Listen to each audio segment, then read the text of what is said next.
Yeah, great nerve shown by him there. The game up now, I think, and I think both teams will be glad to get out of here, alive. I think poor match, and there's the final bit.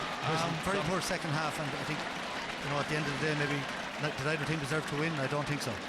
Well, the two managers shake hands, and here at beautiful Wexford Park in the sunshine, it's finished. Wexford 117, Dublin 117. They'll have to do it all again. Yeah, well, look, we believed we could push on and win it. Nobody else did, but we did within the camp. We've prepared very well, and we've came on a long way since the league game in March, and we'll go do battle again next week. We're just delighted to be going at it again, and look, I don't think any of the two teams would probably have been ready for a Leinster semi-final on the basis of what we saw tonight. So maybe the match will bring on whoever wins the next stage, and might stand to them going forward. So there's confirmation of the situation in Leinster. Laois play Galway, trust me, and in one semi-final, Kilkenny will meet the winners of Dublin Wexford replay, which is on next Saturday evening at 7 o'clock in Parnell Park. So special welcome to Wexford dual star Lee Chin. You played in the football today. We'll talk about the football later. The hurling last night. Are you exhausted after two senior championship games? Yeah, well, I am fairly tired. It's obviously going to happen, but feeling good. The weekend went well, so I'm happy enough. And what's your reaction to the game last night?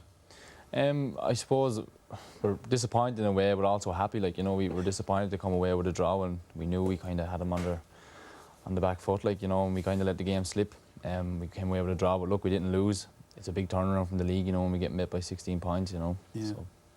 Donald, if I asked you, where did it go wrong for Dublin, who were favourites going into the game, what would you say?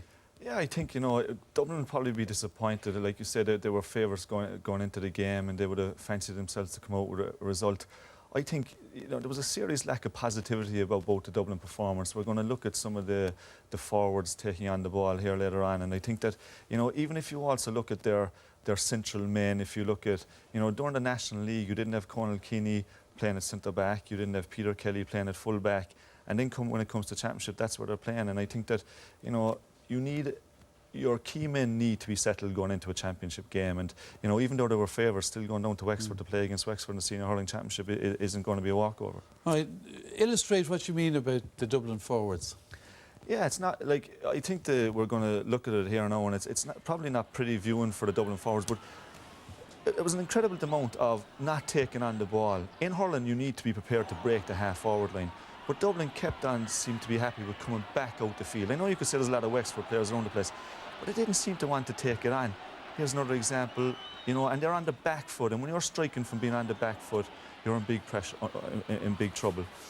Here's a perfect example.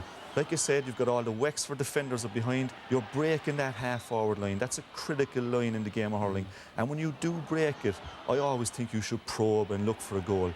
But, again, we're happy just to take the shot and not take it on. Very disappointing. On the other side, you look here, Owen Quigley takes the ball on. Colin Keaney is going to be very disappointed with the tackle he made there. Great movement and a great finish by Jack Guiney.